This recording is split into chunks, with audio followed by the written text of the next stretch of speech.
Okay, is it good now? Okay. Hopefully it won't go out again.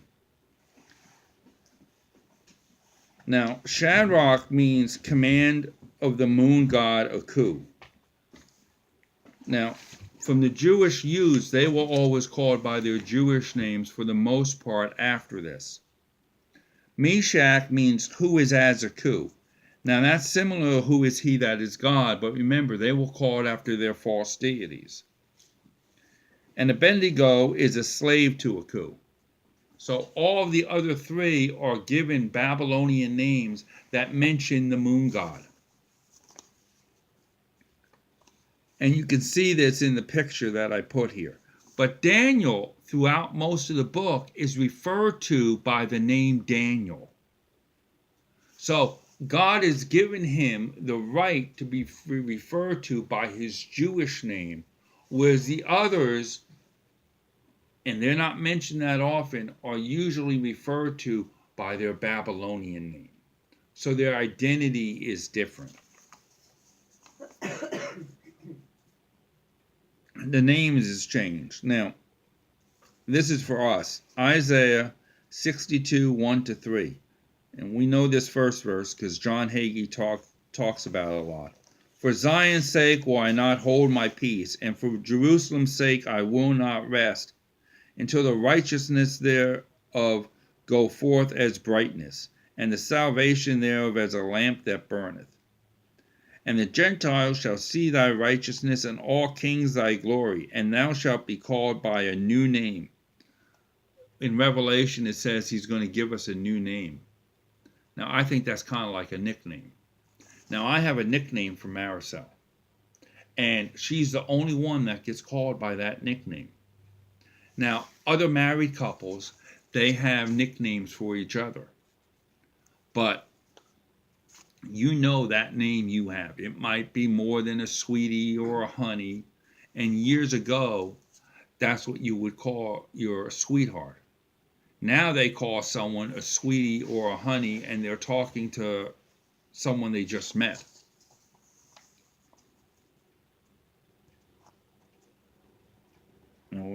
And thou shalt be called by a new name written down in glory, and it's mine, as the song says, which the mouth of the Lord shall name.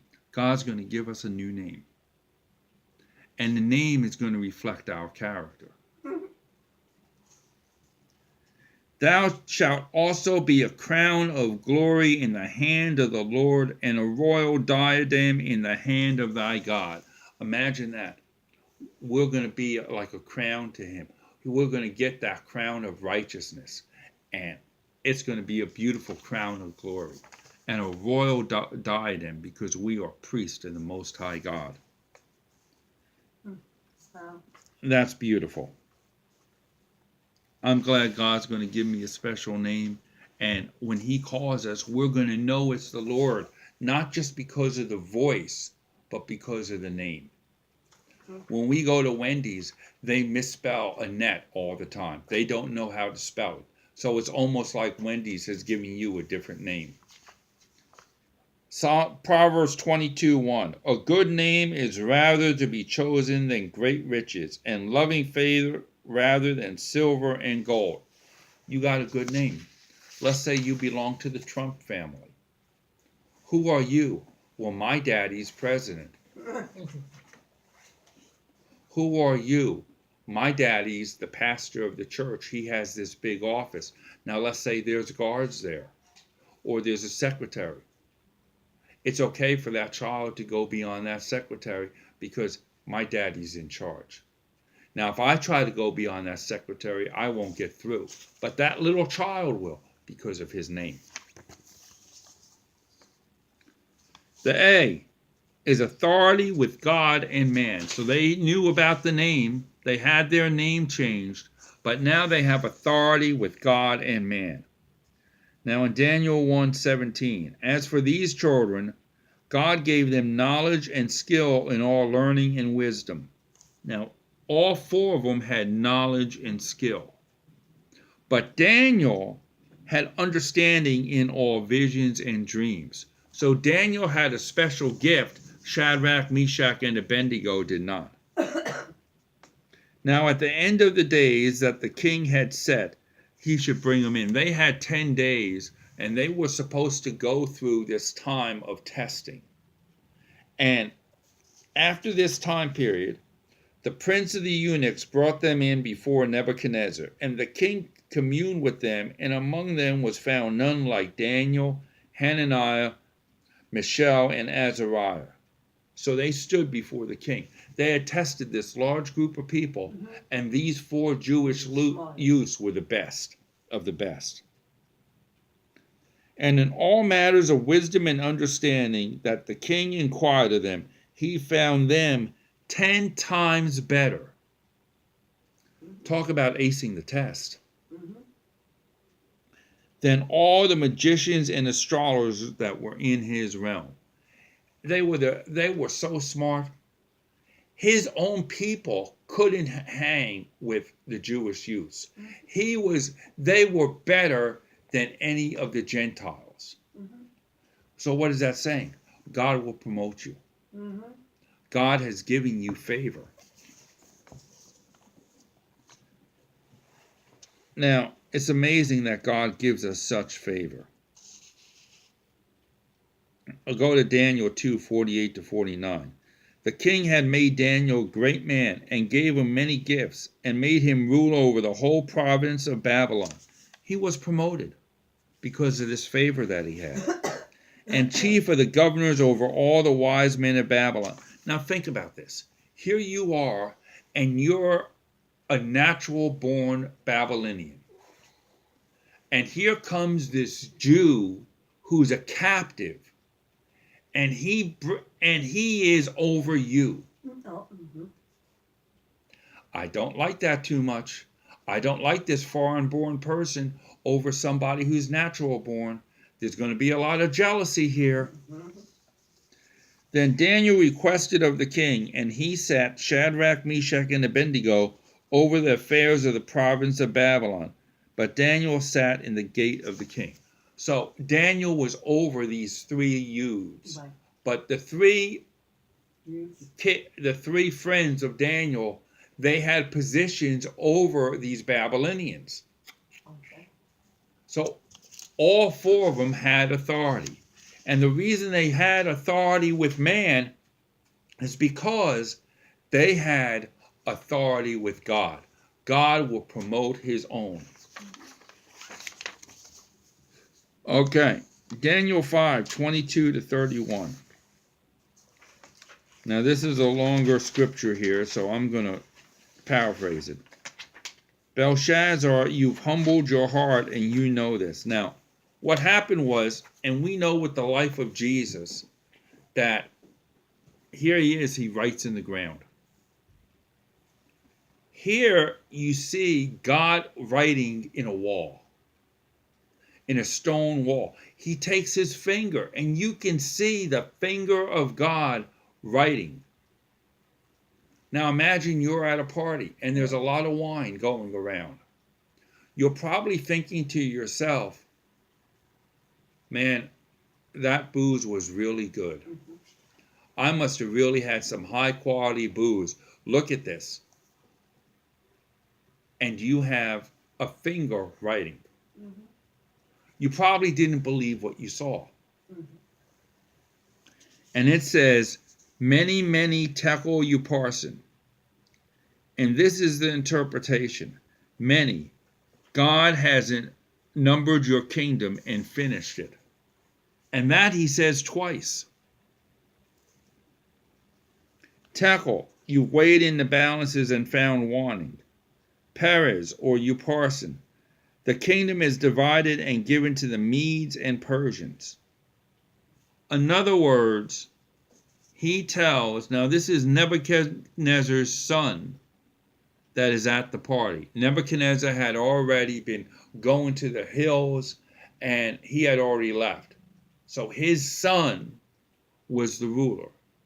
So when it says he was going to make Daniel the 3rd ruler, it was right underneath the son. He was like the vice president, so to speak. And it means that you are going to get the kingdom. You are the one that are going to lose the kingdom, and it's going to the Persians. Now, this is an exact prophecy, and it is going to happen tonight. Now, imagine this. Here you are, and you are giving a prophecy, and you're saying it's not going to happen weeks and months. What happens if the prophecy doesn't come true? You're not going to look too good. You have to be really 100% sure this is the voice of God. But this was probably written in Hebrew, and they didn't know Hebrew. God wrote in Hebrew. Now, this was before Jesus had come. So God was writing in the language Daniel understood. So it was easy for him to interpret it. Now, what do? Imagine they're getting this prophecy. Guess what, king? You're going to lose your kingdom tonight. Oh, so wow. The king says, oh, that's real nice. I'm going to reward you, Daniel, for giving me a good word. He made him the ruler, and it says here that they clothed him with scarlet, put a chain of gold around his neck, wow, and made a proclamation that he would be the third ruler. So Darius the Mede takes over the kingdom, and Darius was 62 years old at the time. And he sees this guy who is number 2. You would think Darius would want to kill Daniel, because usually you kill the rulers. But it didn't happen. God protected Daniel. Daniel 6, 1-3. It pleased Darius to set over the kingdom 120 princes, which should be over the whole kingdom, and over these 3 presidents. So you got, probably they had divided it into 120, in our way of understanding, states, which is a large kingdom. So you have 120 governors, and over those governors, you have them divided into 40 groups each, and you have a president over each group. Wow. The president of the West, the Central, and the East, or something like that. And Daniel was number 1. So the 120 and these other 2 had to report to Daniel. And Daniel then reported to the king. That the princes might give accounts to him, and the king should have no damage. Thus, Daniel was preferred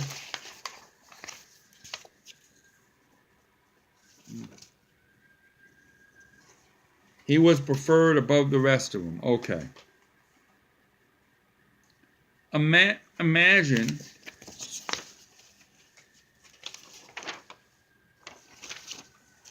what would happen if you're going to be thrown into the den of lions. We'll get back to the rest of it later, because we get to the den of lions later.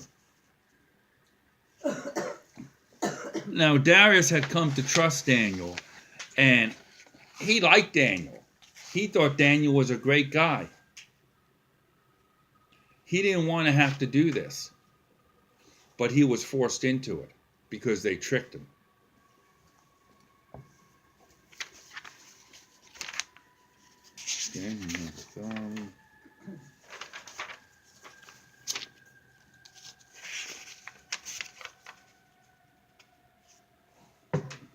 Okay.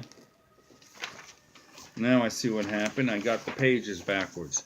He was above the presidents and princes because an excellent spirit was found in them. You're going to have to go a little backwards here. Now, they had miracles in their life. Daniel was thrown into the den of lions. Now, that's not a good thing. You go and your punishment is you're going to be thrown into these lions. And the lions are kept hungry. How do you get out of this? Now, Daniel, he wasn't worried about it. And here he is, and the king, he was worried about it. He's in the den of lions sleeping. He's going, nice kitty, good kitty. And wakes up, and the lions don't even have him for breakfast. They didn't have a dinner, they didn't have a lunch, and Daniel's asleep. Kind of like Jesus is asleep on the boat. And he's sleeping through the night, and the king is all worried. What are you going to do, Daniel? And the king says to Daniel, servant of the living God, is thy God whom thou servest continually able to deliver you from the lions? Now think about this for a second. Here is Daniel, and Daniel is in the lion's den.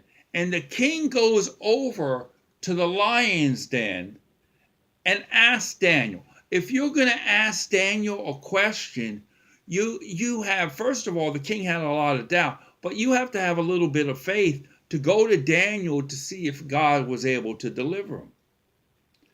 And he asked Daniel, is your God able to deliver you? And Daniel says, O king, live forever. God sent his angel and shut the lions' mouths. Now, my God is able to do the job, king. And the king was very happy to hear this. So, the king then got very angry at the people who threw Daniel in the lion's den. And he takes those people, not only the people, but the wives and the kids. Hello, Dory.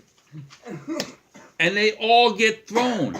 Now, the lions are so hungry because they didn't get Daniel as a snack that before the people hit the bottom of the den, the lions are jumping up and eating these people. Oh my. And the kids are probably yelling, Daddy, it's all your fault. And the wives are probably saying, you didn't listen to me. It's your fault. And the king makes this proclamation that in every dominion of my kingdom, men tremble and fear before the God of Daniel. For he is the living God and steadfast forever, and his kingdom, that which shall not be destroyed, and his dominion shall be even unto the end. He delivereth and rescueth and worketh signs and wonders in heaven and in the earth, who hath delivered Daniel from the power of the lions. He recognized this is impossible. Nobody's delivered from my lions. And yet, this happened. Now you have to go back a page to get this. Now, another miracle that happened was with the three friends. It wasn't just Daniel. And I put down the whole passage here. We'll have to go through this a little bit here. But the fiery furnace. Now, they were told you have to bow to this statue. Now, this was back when Nebuchadnezzar was the king. And you had to bow to the statue. And if you didn't, you'd be thrown in a fiery furnace. Now, the furnaces are not like what we have, little things. This was a big, huge furnace. And they threw him in. And the fire was really hot. The king got angry with these people, and he made it 7 times hotter than normal. Now, I don't like fire. I have a big problem if I was to burn my hand. I really don't like it when it's too hot. When I went to the Philippines, it was a little bit too hot for me. But I don't like it when it's really hot. That's one reason I think people don't like hell, because it's too hot. There's no air condition and there's no suntan lotion. but they are thrown into this furnace. Now, it was so hot. How hot was it? It was so hot that the guards that threw them in were killed by the blast. So they're thrown in. Now, usually when you're thrown in, you don't land straight up. You probably land on your knees, or you fall and you land on your torso or something. But they were thrown in. Now, after the king is going to throw somebody in to a furnace, you don't want to argue with the king simply because the king is not in a good mood. So, here it is. And the king says, didn't we send 3 men in there? Yeah, we did. How come I see 4? Let me count again. 1, 2, 3. Where did this guy come from? And the king says, this guy looks like the Son of God. Now, whether it is Jesus or an angel, it makes no difference. The good theological point is that God does not send someone else to do the work. He does it himself. Here's Jesus standing with him. Now, I know I would come home sometimes from Scrabble, and if somebody was smoking, I'd be told, you smell like you've been around someone smoking. How did you know? They were able to smell the smoke on me. Now, it didn't bother me as much, but it bothered other people. Now, I am sure if you go into a fire, you are going to smell like smoke. And they came out, and the smell of smoke wasn't on them or their clothes. Their hair was not singed. Everything was just like it was beforehand. And this is the statement they made that got the king so upset. O Nebuchadnezzar, we are not careful to answer thee in this matter. We don't care to give you an answer. You're not important enough for us to answer. Telling this to the king. If it be so, our God whom we serve is able to deliver us from the burning fiery furnace, he'll deliver us out of thy hand. But if not, be it known, O king, we're not going to serve your gods nor worship the golden image which thou hast set up. Now, let's take it to the tribulation. What if it were to happen that you were told, either you acknowledge the Antichrist, or we're going to cut off your head. You don't look too good walking around with no head. But this is what they were saying. They were so determined to serve God. We don't have it like that in this country. There are a lot of countries that if you do not serve God, they will kill you. These guys had tremendous faith. And Nebuchadnezzar spoke and said, Blessed be the God of Shadrach, Meshach, and Abednego, who has sent his angels and delivered his servants that trusted in him, and have changed the king's word and yielded their bodies, that they might not serve nor worship my God, except their own God. Now, you don't change the king's word. You cannot throw them in the fiery furnace again. Because once you threw them in the furnace, guess what? It doesn't pay to throw them in the furnace again. You already proved it's not going to work.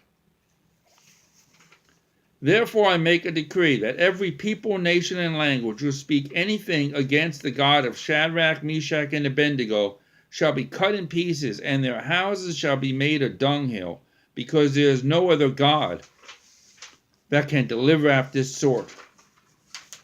Then the king promoted them. They got another promotion. Now figure this out. Here they are, and they are disobeying the king. And because they do, they get a promotion. That's an amazing thing.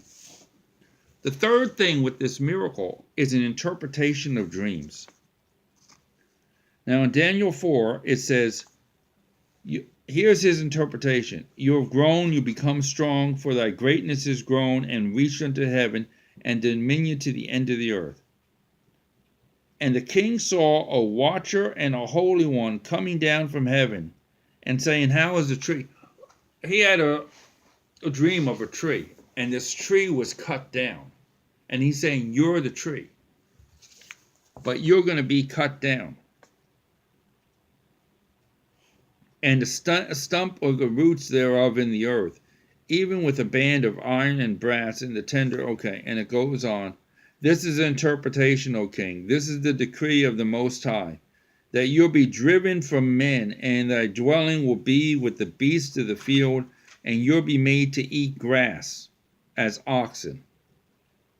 And you shall be wet like the dew of heaven. And this is basically going to go on for about 7 years. And your kingdom is basically going to be taken from you until you come back in your right mind. What a dream. This is not another dream I'd want to reward somebody for. I would not want to reward somebody for good news, for bad news. I'd want to reward them for good news. They usually killed the messengers. That's why messengers didn't like to bring bad news. But Daniel, he gets rewarded by it. Okay. E. They were examples of faith.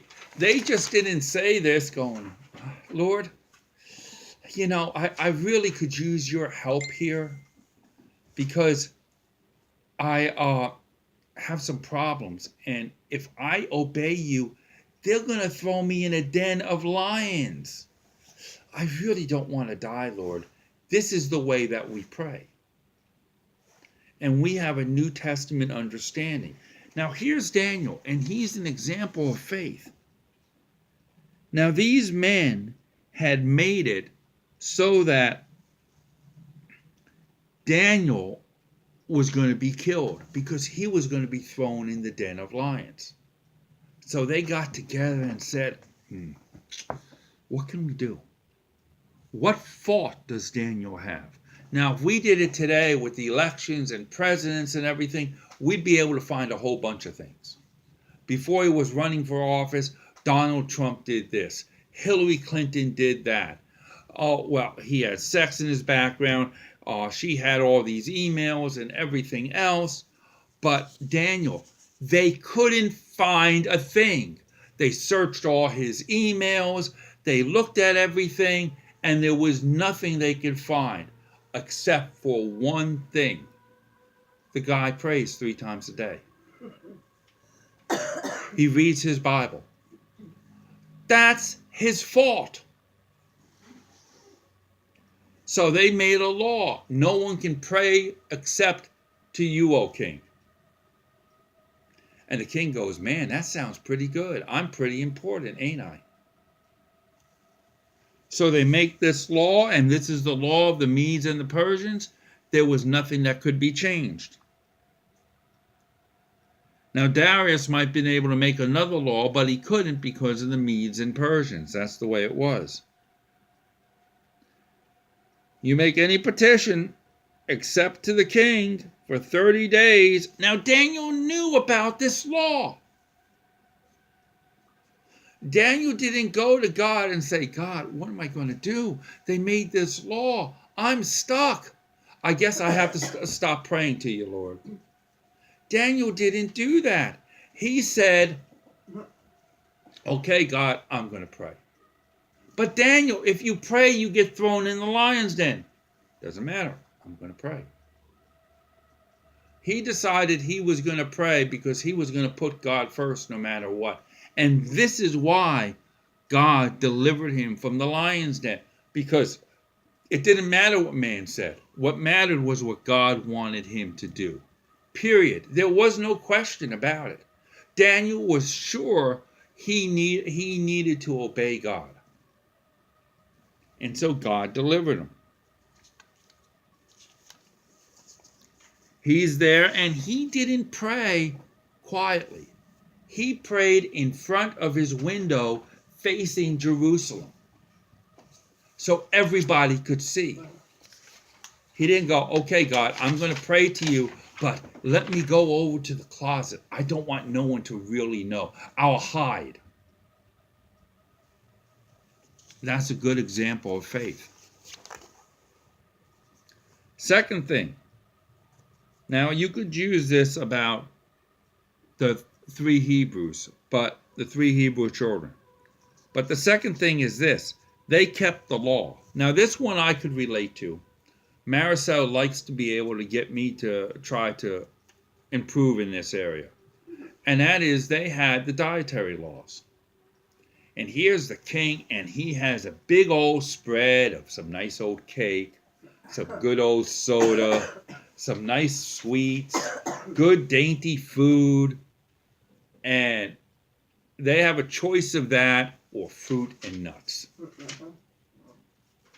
Now, that real beautiful food, oh, it looks so good. And their wife is not there saying, don't eat that food. You need more water. Doesn't happen. They eat all this high, rich food. But the three Hebrew children, they have their fruit and nuts. Now picture that. Here you are, this beautiful, dainty food, and you're sitting there with your nuts and some fruit. And I'm like, no, let me have the cake. No, only fruits and nuts. But it looks so good. That's cheesecake. No. And the next day, and I go try, don't you take a piece. I saw that. And so they did this. And here was their determination. After 10 days, the countenance of the children of that ate the king's meat didn't look as good as the Hebrews. Wow. They looked healthier. And the king's meat, this was good stuff. Mm-hmm. But the Hebrew children looked a whole lot better. Mm-hmm. So he said, okay, you can eat what you want. You guys are proved your point. Now they kept the law. They kept the law in their diet. And that was a hard thing to do when you get all this beautiful food in front of you. Me, okay, I'll have some fruit. There's some fruits maybe I'm not as big a fan of, but I'll have some fruit. But I'd rather have the steak. Give me the cheesecake. Give me all this beautiful meat. But I want that instead of the fruit. Don't take away my hamburger. And they did this because this was what the law said. They kept the law. They kept the law when they went into the fiery furnace. We're not going to bow to you. Who do you think you are? We only bow to one person, and that's God himself. The law says we can't do this. We're not going to do it, King. That's boldness. That's what happens when you obey the Lord. This is a good example of faith.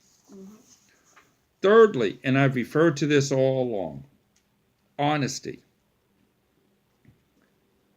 Now, here's a dream. And I will tell you, you cannot tell somebody else what they dreamed.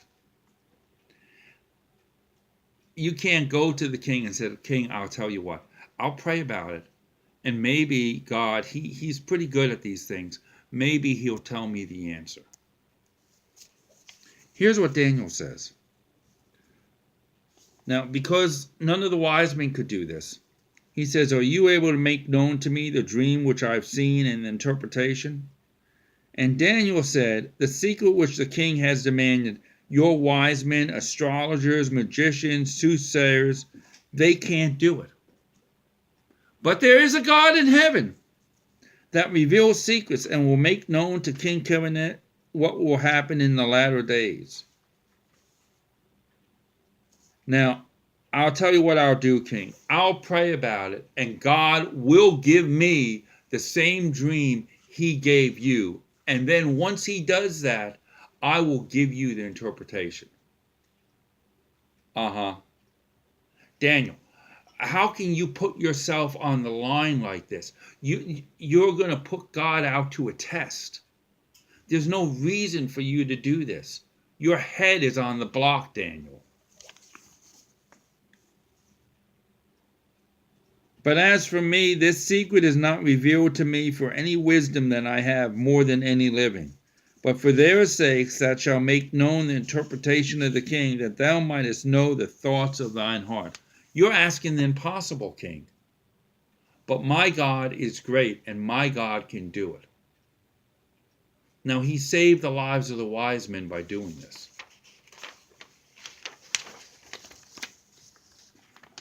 Now, to me, this is an amazing thing.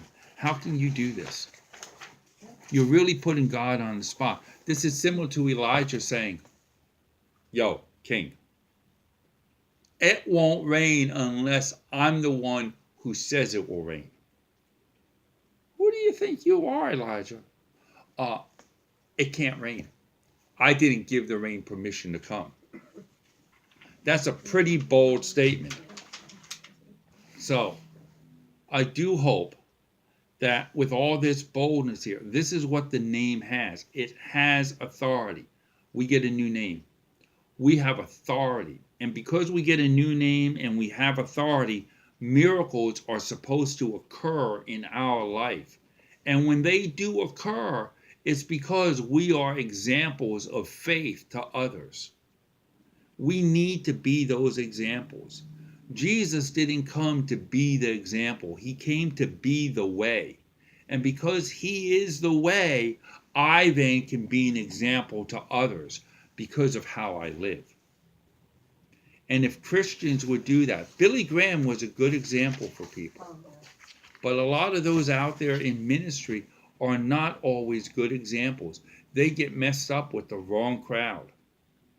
And if they would be examples, you cannot go into a whorehouse and expect to come out untouched. There's this story of here's this guy, and he needs some change. His car broke down. So he goes into this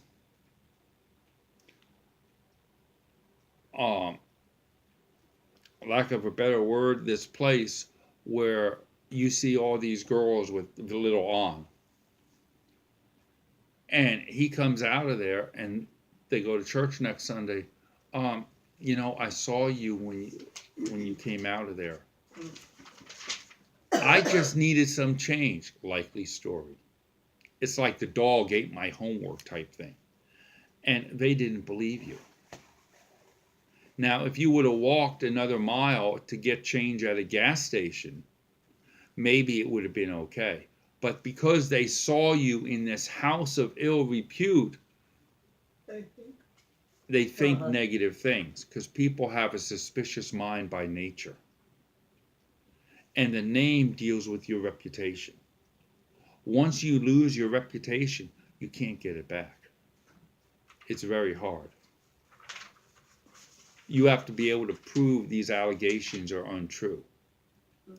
Now, I had a hard time today because this was all messed up here.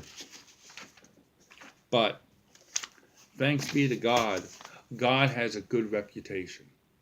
And with some people, God does not have a good reputation because they want to see miracles and they want to see it in their life. Well, I would rather be in a situation where I don't need a miracle. Because if I don't need a miracle, it means everything is going okay. If I need a miracle, it means that the devil is doing a lot of damage in my life. So it's better in a way to live miracle-free in the sense that I'm healthy. I have enough money. I'm able to provide for my needs and other people's needs. I don't need the miracle of finances because I have enough money. I don't need the miracle of health because I'm living in divine health. I don't need these other things. I'd rather have it that way. Because if you're always in need of a miracle, the devil is really doing a number on you. But you need to have the faith to be able to go and believe for others. And the only way to do that is to trust the Bible and to trust that God is going to take care of you in every situation. And it doesn't matter if you see it or not in other people's lives. It's not that you can take a survey. Well, I talked to 5 people and you only talked to 3. So because I talked to 5 people, then and they said, no, it's not possible, then you must be wrong because you only have 3 on your side. It doesn't work with numbers. What works with is God is the one that said it. God is the one that's going to keep it. Nothing else matters. If God said it, it's true. The old saying was, if God said it, it's true whether you believe it or not. God is the one that makes the decision. God is the one that said he will keep his word. What is my opinion of God is the issue, not what is my opinion of this doctor. The doctor can't be my source. The only doctor that should be my source is Jesus himself. So with this in mind, as I said at the beginning, next week we deal with the church anniversary, which is also Palm Sunday. And the week after that, we have Easter. Then we will get back to these godly friends, and we'll deal with the New Testament ones. I hope you liked this today, even though we had a few errors. And I hope it was a blessing to you. For those of you watching, join us on Facebook.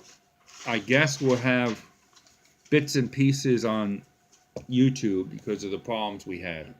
But join us on Facebook at Pastor Don Carson. And on YouTube, it will be under Godly Friends, Daniel and his 3 friends. And we'd like you to join us here. You can go to www.wordofgracefellowship.com, and we are going to try to put this on there on our church website. So hopefully it'll be on there soon. We'd like to hear from you. Contact me on Facebook, and I'll be glad to answer your questions. God bless you.